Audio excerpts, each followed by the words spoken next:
तो ये क्लोजिंग और ओपनिंग लेवल था। ये देखो 1 2 3 4, एक ये भी दिख रहा है मुझे, ये 100 212 जो है ना यही स्ट्रांग नजर आ रहा है। या चलो आज के हाई को देख लो आप, आज का हाईएस्ट कहाँ गया है जहां से बाउंस हो चुका है, और ये कितने देर पहले हुआ था, अगर ये देखना चाहोगे तो उसको आपको थोड़ा सा ग्राफ क्या करना पड़ेगा, एक्सपांड करना पड़ेगा। तो मैं एक काम करता हूं, इस लेवल को यहां तक उठा के डालता हूं, देखता हूं एग्जैक्ट क्या बनता है। मुझे जो नजर आ रहा है कि ये जो पॉइंट है ना, चलो ये पॉइंट को, एग्जैक्ट पॉइंट को देखो, एक बार यहां और एक बार यहां, दो बार टच कर रहा है और एक बार ये भी उतने स्मॉल वेरिएशन, ये मुझे नजर आ रहा है। ठीक है 212, यही 13 मान के चलो, तो ये हमारे लिए स्ट्रॉन्ग रेसिस्टेंस नजर आता है। यानी कि अब आप नजर रखो इस पावर ग्रिड पे, कैसे नजर रखोगे, अगर ये लेवल क्रॉस कर ले सक्सेसिवली, कौन सी वाले 213.5 को अगर क्रॉस कर लेता है इस बार, तो मुझे लगता है कि ये ब्रेकआउट होगा। ब्रेकआउट का मतलब होता है रेसिस्टेंस को सक्सेसफुली क्रॉस करके प्राइस ऊपर निकालना, इसको हम कहते हैं ब्रेकआउट होना। अगर ये ब्रेकआउट हुआ तो याद रखना 2.5% के या 3% के आज मूवमेंट है। आज कितने परसेंट का मूवमेंट नजर आ रहा है, अप्रोक्सीमेटली 3% का मूवमेंट नजर आ रहा है। अगर ये देखना है तो आपको परसेंटेज मूवमेंट नजर आना है, तो यहाँ पे जाके चेक कर लीजिए। ठीक है जी, ये आप देख लीजिए, इसको थोड़ा छोटा करता हूं मैं। ठीक है जी, ये है ना पावर ग्रिड, इसी पे अगर आप यहाँ पे क्लिक करोगे ना, यहाँ पे इसी पे क्लिक करोगे तो ये परसेंटेज नजर आ जाएगा। आज अप्रोक्सीमेटली 3% का अप मूवमेंट है, और ये 3% के अप मूवमेंट में आपको देखिए ये पावर ग्रिड जो है ये कितना बड़ा आपका, ये देखिए कितना बड़ा कैंडल नजर आ रहा है आपका। ये 5 मिनट का ग्राफ है, मैं 1 डे का ग्राफ ले लूं तो ये देखो पीछे का जो हिस्ट्री है इसमें सबसे बड़ा कैंडल आज नजर आ रहा है। सबसे बड़ा कैंडल नजर आने का मतलब है आज इतने दिन में एक बड़ा कैंडल यहाँ था, लेकिन याद रखना यहाँ फेल हो गया था, 2 बार फेल हुआ है, ये तीसरे बार टच कर रहा है। ठीक है जी, तो उम्मीद है कि इस बार क्रॉस करेगा। इस बार अब कुछ लोग अगर ये सोच रहे कि मैं यहाँ पे बेचूं, ये रहा पावर ग्रिड, यहाँ पे जाके मैं बेच दूं, तो सही नहीं सोच रहे हो, क्योंकि हिस्ट्री यहाँ रिपीट नहीं होगा, एक नया हिस्ट्री यहाँ क्रिएट होगा। ठीक है जी, एक नया हिस्ट्री क्या क्रिएट होंगे, ये लेवल को अब क्रॉस करने की उम्मीद है, तो इस लेवल पे सेल नहीं करना चाहिए। यानी कि अगर मेरा इस स्टॉक पे अगर मेरा सजेशन बोलोगे, अगर निफ्टी पॉजिटिव रहता हो तो ये कल स्टॉक आपको अपसाइड नजर निकलते हुए नजर आएगा। ठीक है जी, कल अब आपको ये देख लीजिएगा, ये आपका हिस्ट्री कौन से दिन का बनता है, क्योंकि अपलोड होने में यूट्यूब पे तो 1 से 2 दिन लग जाएंगे, तो उसके बाद आप पास्ट में जाके, क्योंकि वो भी आपके लिए पास्ट बन चुका होगा, तो चेक कर लेना ये एक्सपेक्टेशन मैच होता है या नहीं होता। अगर ये प्राइस आज अगर ये 213 तक पहुंच जाए, अगर 213 पहुंच जाए या इस लेवल के ऊपर, ये 212.5 के ऊपर अगर क्लोजिंग दे दे, तो कल और ज्यादा बायर इसमें एक्टिव होगा, और कल हो सकता है 4-5% भी ऊपर निकल जाए आपका। ठीक है जी, तो कभी ये नहीं सोचना है कि आज 3% चला गया, अरे अब तो बहुत ऊपर है तो हमें सेल करना चाहिए, ये गलती इस पॉइंट पे नहीं करना है आपको। आप देखोगे तो ये आज आपका लाइफ टाइम हाई पे ट्रेड हो रहा है। अगर आप एनएससी के हिस्ट्री में जाओगे तो ये आपका लाइफ टाइम हाई पे ट्रेड हो रहा है। बोलोगे कैसे, ये देखिए, देख सकते हो आप, इंडेक्स पे क्लिक कीजिए, इंडेक्स में निफ्टी 50 के अंदर आता है, ये निफ्टी 50 पे मैंने क्लिक किया, ये देखिए आप, ये आपका 52 वीक का हाई पे क्लिक हो रहा है। ये देखो पावर ग्रिड आज देखिए इसका 52 वीक का है, 213 रुपये 80 पैसे तक जा चुका है, याद रखना। ठीक है जी, 213 रुपये 80 पैसे जा चुका है। ये आपका 52 वीक का हाई है, 52 वीक का हाई नहीं, ये लाइफ टाइम हाई है। तो कुछ लोग जैसे मेरा अगर सजेशन मानोगे तो 213, अभी 212 पे ट्रेड हो रहा है। ये देखो आप, अभी जो आपका प्राइस है 212, यानी कि लाइफ टाइम हाई से 1 रुपये 80 पैसे नीचे है। अगर कुछ लोग ये सोचता है कि मुझे सेल करना चाहिए क्योंकि लाइफ टाइम हाई पे 52 वीक के हाई पे तो बहुत महंगा है, बेचो, ये गलती नहीं करना है, बहुत महंगा है तो बेचो, ऐसा काम आप नहीं करोगे। आप इंतजार कीजिए, अगर ये प्राइस कल तक 213.80 को क्रॉस नहीं कर पाया और अगर ये डाउन हो जाता है तो बेचना, लेकिन अगर इस 213.80 को कल ये क्रॉस कर जाता है तो गलती से भी मत बेचना, देन आपको बाई करना चाहिए, बाई करना चाहिए, एटलीस्ट 4 to 5% का आपको बेनिफिट मिल जाएगा। ठीक है जी, तो मैं आपको सिंपल लेवल का रेसिस्टेंस बताया हूं, अभी वो ज्यादा कॉम्प्लिकेटेड करके नहीं बताया हूं। ठीक है जी, ये तो था हमारा रेसिस्टेंस, और अब आप देखिए मैं उसी रेसिस्टेंस को बात करता हूं। रेसिस्टेंस लेवल पे है तो हमें क्या करना चाहिए, देखिए एट रेसिस्टेंस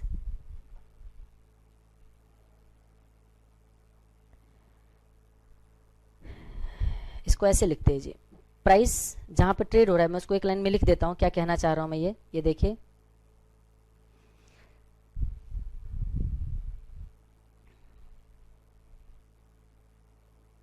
इफ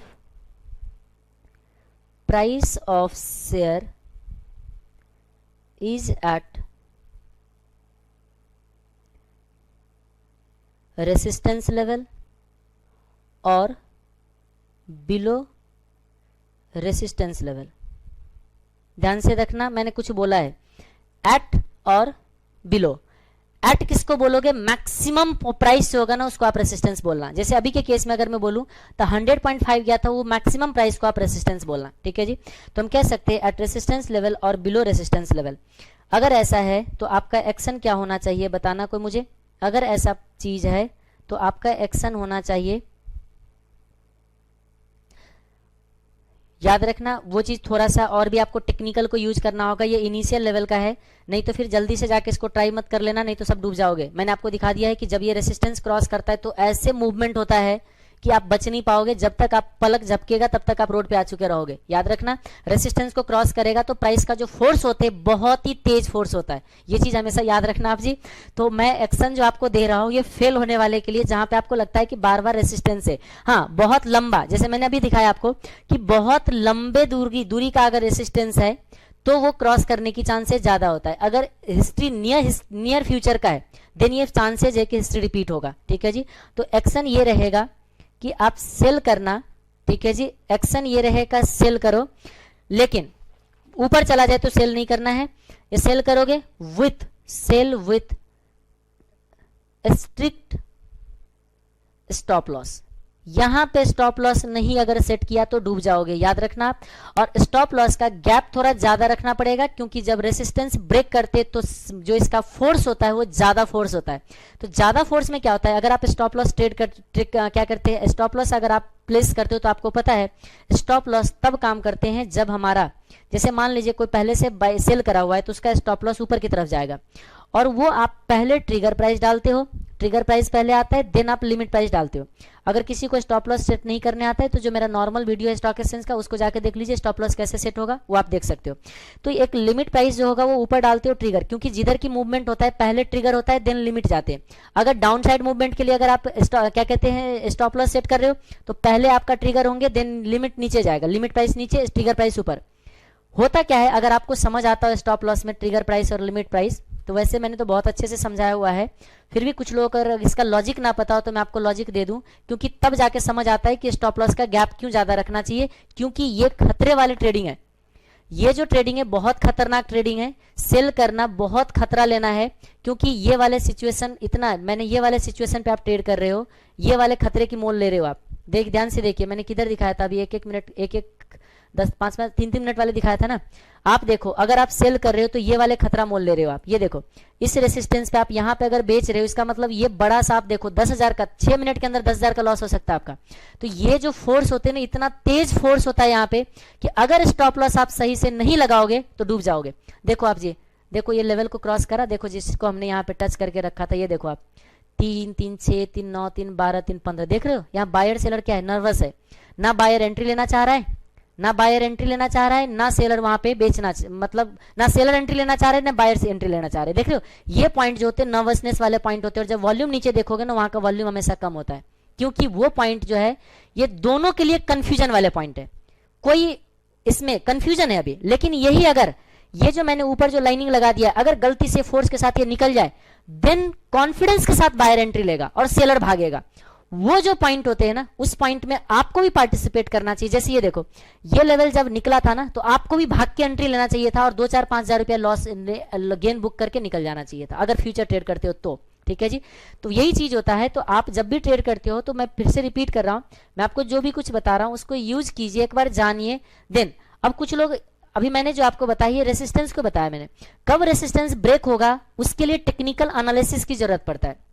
जैसे कुछ लोग जो है इसको भी फोरकास्ट कर लेते हैं, क्या ये इस बार 99 से नीचे आएगा या इस बार ये 99 को ब्रेक करेगा।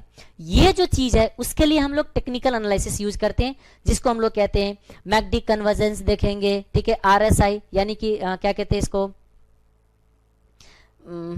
Relative strength index, RSI. Relative strength index को हम लोग देखते हैं कि ओवरसोल्ड है, ओवरबॉट है। मूविंग एवरेज वाले हम लोग उसमें अप्लाई करते हैं। अच्छा, मूविंग एवरेज हमारा कहाँ पे है? ऐसा तो नहीं मूविंग एवरेज से प्राइस बहुत ऊपर है। अगर मूविंग एवरेज से प्राइस बहुत ऊपर होते तो ओवरबॉट होते, महंगा कहलाता है। जब महंगा स्टॉक होगा उस टाइम, अगर मान लीजिए जिस टाइम ये प्राइस ऊपर जा रहा है और लगता है लोगों को कि ये महंगा है, देन वो उसके ऊपर क्रॉस नहीं करेगा। वो उनके ऊपर तब क्रॉस करेंगे जब लोगों को लगे कि प्राइस अभी जो है वो सस्ता है। अब प्राइस महंगा है या प्राइस सस्ता है, उसको डिसाइड करने के लिए हम लोग मूविंग एवरेज को यूज करते हैं, बॉलिंगर बैंड को यूज करते हैं। अब मान लीजिए यहाँ पे जो कन्वर्जेंट है, ये बायर एक्टिव होगा, सेलर एक्टिव होगा, तो उसके लिए हम लोग आरएसआई, सॉरी, ये जो ओवर सोल्ड और ओवर बाउट के लिए बॉलिंगर बैंड यूज करते हैं, आरएसआई यूज करते हैं। ठीक है जी। अगर जो मैकडी कन्वर्जेंस जिसमें आपका दो मूविंग एवरेज को हम लोग रिलेशन बनाते हैं, एक 16 डेज का मूविंग, जो भी देखना पड़ेगा बॉलिंगर बैंड में कितना लेते हैं, 26 एंड 26 दिन का मूविंग एवरेज लेते हैं, और एक आई थिंक 12 दिन का लेते हैं। तो 12 डेज, नहीं गलत मैंने बोला, एक बार देखना पड़ेगा जी मैकडी में कितने लेते हैं। अब वो सब देखो, डेली यूज करते तो याद हो जाता है, मैं डेली जब यूज नहीं करता। तो जैसे अगर आप इसमें देखोगे स्टडीज में, जिसको मैं बात कर रहा था मैकडी कन्वर्जन की, मैं बता दूं, चलो इस पर हम बहस कर लेंगे, मैंने अभी बताया नहीं। यानी कि मैं ये कहना चाह रहा हूँ, ये रहा मैकडी कन्वर्जेंस में जाओ, ये रहा 12 डेज एंड 16 डेज का, ठीक है जी, और 9 डेज के सिग्नल के लिए वो एवरेज बनाता है। ये देखो, अब ये अब का मैकडी, ये जो कन्वर्जेंस, ये मैंने अगर कुछ लगाया है moving average convergent and divergent की बात करोगे, मूविंग एवरेज कन्वर्जेंट डाइवर्जेंट, ये देखिए ये जो पॉइंट है ये किसको कट करता है? अगर ये ब्लैक पॉइंट ऊपर की तरफ कट कर रहा होता है तो चांसेज है कि वो क्रॉस करेगा, ब्रेक करेगा। लेकिन अभी ये ब्लैक लाइन कहाँ जा रहा है? नीचे की तरफ, इसीलिए थोड़ा सा लोग वहां पे जो है ना नर्वस है। ये ब्लैक लाइन अगर क्रॉस कर जाएंगे रेड लाइन को, तो लोगों को थोड़ा सा उम्मीद क्या हो जाता है? ज्यादा हो जाता है। जैसे ये आरएसआई पॉइंट मैंने यहाँ पे लगा रखा है, रिलेटिव स्ट्रेंथ इंडेक्स को अगर देखोगे तो ये पॉइंट अभी आपका 58 जा रहा है, यानी कि ओवरबॉट नहीं बोल रहा है, ये महंगा स्टॉक को नहीं बता रहा है। यानी कि ये हमें भी, ये भी हमारे को फेवर में नजर आ रहा है, ये भी फेवर में नजर आ रहा है। यानी कि मैं ये कह सकता हूं कि ये ब्रेक करेगा नहीं करेगा, इसके लिए आपको टेक्निकल एनालिसिस का टूल्स यूज करना पड़ेगा। जैसे मैं थोड़ा सा उसके लिए और बताऊं, इसके लिए बहुत आसान होता है जी। इसके लिए बहुत आसान कैसे है? आपको ज्यादा टेक्निकल एनालिसिस नहीं आता ना, आप यह जानना चाहते हो कि हिस्ट्री रिपीट होकर नीचे आ जाएगा और ये ब्रेक करके ऊपर निकल जाएगा, अगर ये जानना चाहते हो तो मैं आपको बता दूं, ये जो आपका investing.com है ना, ये आपको सारा चीज लिख के दे देगा। ये देखो, आप जितने भी चीज मैंने बात कर रहा था ना, इसको थोड़ा सा यहाँ पे मैं इसको अगर एग्जिट करूँ यहाँ से, इसको मैं यहाँ से एग्जिट करता हूँ, ठीक है जी। ये देखिए, जब मैं एग्जिट कर रहा हूँ तो देखिए ऊपर कुछ टेक्निकल यहाँ नजर आ रहा है, मैं इस टेक्निकल पे क्लिक कर दिया जी, ठीक है जी। जब मैं टेक्निकल पे क्लिक करूंगा, पावर ग्रिड ले लीजिए इन्वेस्टमेंट.com पे, आपको अगर ज्यादा नॉलेज नहीं है या आरएसआई मैकडी कन्वर्जेंस क्या होता है सारा कुछ, तो आप अगर देख लो डेली बेसिस पे, क्योंकि आप डेली प्राइस को मूव करेगा या नहीं करेगा उसके लिए देख रहे हो। इंट्राडे में था तो 3-4-5 मिनट के लिए आप देख लो, उसके लिए ज्यादा दिमाग नहीं लगाना आपको। डेली के प्राइस मूवमेंट पे चले जाइए और ये देखिए, ये पाइवोट पॉइंट वगैरह दे रहा है, ये पाइवोट पॉइंट 206 पे लगा रखा है। ये रेसिस्टेंस है, ये सपोर्ट है। जैसे अभी मैं आपको रेसिस्टेंस पे बात किया, मैंने सपोर्ट पे भी बात नहीं करा आपसे, ठीक है जी। ये देखिए आरएसआई मैंने क्या बोला था, ये हमारे लेवल पे है, ये फेवरेबल है, तो ये बाई के लिए बता रहा है। ये आपको दिखा रहा है डेली बेसिस पे 60.715 है। ये देखिए जो मैंने यहाँ पे लगाया था, ये भी 58 ही दिखा रहा है, 57 है, डेली पॉइंट पे चेंज हो रहा है। अच्छा, ये 3 मिनट का है ना, डेली बेसिस पे देखूंगा तो ये देखिए डेली बेसिस पे हमारा आरएसआई कितना आ रहा है, यहाँ देखो आप 60.72 नजर आ रहा है। ये देखो क्रॉस कर गया जी, वो क्रॉस किया, ये देखो क्रॉस किया अभी इमीडिएटली, नहीं क्रॉस किया, ये क्रॉस किया, अच्छा नहीं किया अभी, ओके, वो उसी लेवल पे एग्जैक्ट 212 पे अभी तक क्रॉस नहीं किया। यानी कि आप इसको इंतजार कर सकते हो, 213 को क्रॉस करने दो, देन आप क्या कर सकते हो, आराम से इसमें एंट्री ले सकते हो। मैं कहता हूँ 214 पे चले जाए तो बिंदास इसको पैसे लगा लेना, बड़ा क्वांटिटी भी लेना चाहो ले सकते हो, कोई इशू नहीं है, रिस्क उसमें कम रहेगा। छोटा सा स्टॉप लॉस सेट करना, 2-3 लॉट ले लीजिए, 20-25-30 हज़ार आपको एक दिन के अंदर मिल जाएगा, ठीक है जी। जो मेरा अपना एक्सपीरियंस कहते हैं, क्योंकि इस बार ये क्रॉस करेगा जिस तरीके से, क्योंकि 3 महीने के बाद दोबारा आया है, बट उसके लिए एक कंडीशन है, निफ्टी पॉजिटिव होना चाहिए। निफ्टी अगर निगेटिव जाएगा तो सारे आपका फेल कर देंगे, ये चीज याद रखना। मैं अभी कहा था जी, मैं पावर ग्रिड के इस टेक्निकल एनालिसिस पे आ रहा था। ये देखो स्टोकास्टिक वेरिएंस न्यूट्रल है, स्टोकास्टिक आरएसआई कहता है कि ये ज्यादा बाई किया हुआ है, यानी कि ये थोड़ा सा आपके अनफेवरेबल नजर आ रहा है, ये एक अनफेवरेबल है। मैकडी कन्वर्जन कहता है कि बाई करो, ठीक है जी। ये देखो इतने सारे चीज है, इतने सारे इंडिकेटर यूज कर रहा है, आपको नहीं पता कि ये इंडिकेटर क्या कहता है, बट कोई बात नहीं, कम से कम यहाँ बाई तो लिख दिया है ना जी। देखो आप थोड़ा ध्यान से, 5 डेज मूविंग एवरेज क्या कहता है, मूविंग एवरेज भी कहता है इसको बाई करो, ये भी कहता है 10 डेज का मूविंग एवरेज कहते हैं बाई करो, 50 डेज का मूविंग एवरेज कहते हैं बाई करो, मूविंग एवरेज 100 डेज का कहता है बाई करो, मूविंग एवरेज 200 डेज का कहते हैं बाई करो, यानी कि सारे के सारे मूविंग एवरेज कह रहा है बाई करो। ये हमने जो अभी यूज चूज किया है जी, याद रखना ये डेली बेसिस के चार्ट ये कह रहा है सारे मूविंग एवरेज कहता है बाई करो, ठीक है जी। यहां से भी सारे के सारे सिग्नल कहता है बाई करो, और हमें जो नजर आ रहा है अभी ये एग्जैक्ट रेसिस्टेंस लेवल पे बैठा हुआ है। कहां गया candlestick pattern chart, chart ही नहीं यहाँ पे कोई नहीं, हम तो टेक्निकल पे क्लिक कर लिए थे, ठीक है जी। अगर चार्ट पे अगर जाते हैं, यानी कि हमारे को टेक्निकल एनालिसिस कहता है बाई करो, सारा टेक्निकल एनालिसिस कहता है बाई करो, और ये भी जो हमें नजर आता है अभी जो हमने यहाँ पे ग्राफ बनाया था, ये भी हमें नजर आता है कि इस बार ये सक्सेस होगा, यानी कि ये ब्रेकआउट सक्सेस होगा, ठीक है जी। मैं बता दूं आपको, थोड़ा सा इसमें आ जाऊं। Action a sell with strict stop loss, मैं थोड़ा सा भटक गया था, मैं आपको बात कर रहा था स्टॉप लॉस की, ठीक है जी। स्टॉप लॉस की बात कर रहे थे, तो मैं स्टॉप लॉस में 1 मिनट में इसको डिस्कशन कर दूं, क्योंकि हो सकता है कुछ लोग स्टॉप लॉस तो सेट करता है लेकिन उसको लॉजिक ना पता हो कि वो क्या करता है उसके अंदर। ध्यान से देखिएगा वहां पे मैं क्या कहने की कोशिश कर रहा हूं, क्योंकि वो बहुत ज्यादा फोर्स से ऊपर निकलेगा तो हो सकता है आपको नुकसान हो जाए। स्टॉप लॉस क्या होता है, देखिए ये बोली लग रहा है, ये कमरा है एनएससी का, जहां पे बायर एंड सेलर क्या कर रहे हैं जी, बोली लगा रहे हैं। ये बायर एंड सेलर बोली लगा रहे हैं अंदर में, ठीक है जी। ये बायर सेलर का भीड़ है, यहाँ पे कुछ बोली लग रहा है। मान लीजिए यहाँ बोली लग रहा है फिलहाल, ध्यान से देखिएगा फिलहाल कितने का लग रहा है ये देखो। चलो इसी में बात करते हैं। ये मान लीजिए 100 लेवल का प्राइस चल रहा है, 100 पे बेचना चाहते हो, आपको लग रहा है ये प्राइस 100 का भी चल रहा है, मुझे लगता है कि इस बार रेसिस्टेंस क्रॉस नहीं करेगा, मुझे क्या करना चाहिए, सेल करना चाहिए, आपको लगता है ओके सेल करते हो। लेकिन डर इस बात का है कि अगर इस लेवल को क्रॉस करके ब्रेकआउट हो गया, उसको ब्रेकआउट कहते हैं, मैं बताऊंगा अभी आपको, लिख देता हूं, तो फिर इतना फोर्स से ऊपर निकलेगा कि बच नहीं पाओगे, 1 मिनट के अंदर 1-2% का मूवमेंट हो जाएगा, ठीक है जी। सेल तो कर दिया, लेकिन रिस्क इस बात का है कि अभी तक का मैक्सिमम था 100.50, ठीक है जी। तो आप स्टॉप लॉस कैसे लगाते हो, थोड़ा ध्यान से देखिए। स्टॉप लॉस ये कहता है कि देखो भाई जब ये 101 रुपये पे चले जाए ना तो मुझे निकाल देना, 101 पे अगर चला गया तो मुझे अपना उम्मीद छोड़ देना चाहिए कि मार्केट नीचे जाएगा, फिर तो ये ऊपर निकल गया, रेसिस्टेंस से ऊपर निकल गया तो मुझे छोड़ देना चाहिए। मैंने तो नीचे की उम्मीद से, मेरा एक्सपेक्टेशन तो ये था, ठीक है जी, लेकिन अगर ऊपर चला गया तो आपको उम्मीद छोड़ देना है, इसके लिए आप स्टॉप लॉस लगाते हो। बट होता क्या, थोड़ा ध्यान से सोचिएगा, जब ये निकलेगा ना तो इतना ज्यादा तेज निकलेगा कि 101 पे हो सकता है ना पहुंचे, और सीधा 0.5% या 1% का गैप सीधा 101 के बाद 102 पे प्राइस पहुंचेगा। उस केस में क्या करना चाहिए, देखिए ट्रिगर प्राइस क्या होता है, जो हम ट्रिगर लगाते हैं हम कहते हैं देखो ये बोली जो लग रहा है ना, हमें कमरे के बाहर रखना, हम कमरे के अंदर नहीं आते हैं। ट्रिगर प्राइस का मतलब है जैसे ट्रिगर प्राइस मार्केट में टच करेंगे, मान लीजिए यहां 101 आ जाता है तो मुझे मार्केट में एंट्री कराना बाहर से फटाफट, ठीक है जी। मैं एंट्री कर लेता हूं इस भीड़ में, यानी कि हम अभी फिलहाल हम कहां बैठे हैं जी, हम अभी बाहर बैठे हैं, हम बस बाहर से नोटिस कर रहे हैं कि अंदर चल क्या रहा है। मैं कहता हूं जब तक अंदर 101 नहीं जाता तब तक कोई दिक्कत नहीं, क्योंकि फिर तो ये 90 पे जाने वाला है, फिर तो मैं यहां से क्या करूंगा, कमाऊंगा, ये मैं कहता हूं, ठीक है जी। लेकिन गलती से अगर 100 ऊपर 1 चला गया तो फिर मैं नुकसान करूंगा। तो उस केस में क्या होता है कि मैं क्या कहता हूं कि देखो जब तक 101 यहाँ पे प्राइस ना आ जाए तब तक मुझे रिस्क नहीं है, क्योंकि ऊपर नहीं जाएगा नीचे जाएगा। लेकिन अगर 101 आ गया ना तो अब मुझे बचना नहीं है, अब मुझे निकलना है, और आपके जैसे सब लोग सोचेगा, सब लोग निकलेंगे और इतना तेजी से निकलेगा कि 101 के बाद सीधा प्राइस पहुंचेगा 102 पे, 1 रुपये का सीधा गैप आ जाएगा यहाँ पे, क्योंकि लोग तेजी से पैनिक सिचुएशन में बोली लगाएंगे तो 102 पे पहुंचेगा। अगर ऐसा होता है, अगर 102 पे पहुंच गए और मान लीजिए आपने क्या करा, ट्रिगर प्राइस क्या कहता है, ट्रिगर प्राइस से हम यहाँ एंट्री लेते हैं और लिमिट प्राइस जो होते हैं उस प्राइस पे आप अपना बोली लगाते हो। आप एंट्री लिए 101 पे, क्योंकि ये आपने क्या डाला था, ट्रिगर प्राइस, ट्रिगर लिया, जैसे ही दरवाजे से बाहर ये कमरा वहां बोली लग रहा था भाग के गए और भाग के एंट्री लिया, और आपने बोला कि मैं तो बेचूंगा। अगर आपने लिमिट प्राइस का गैप कम रखा है, मान लीजिए आपने लिमिट प्राइस रख दिया 101 पॉइंट, मैं ऐसे रखता हूं 101.20 अगर रख दिया आपने, ठीक है जी, 101.20 रख दिया, तो अब आप यहाँ पे एंट्री लिए भाग के आए और कहते हो भैया मैं बेचने को तैयार हूं, कितने में, 101.20 में। आप कम रेट पे बेचना चाह रहे हो, प्राइस तो तब तक कहां पहुंच गया, 102 पे।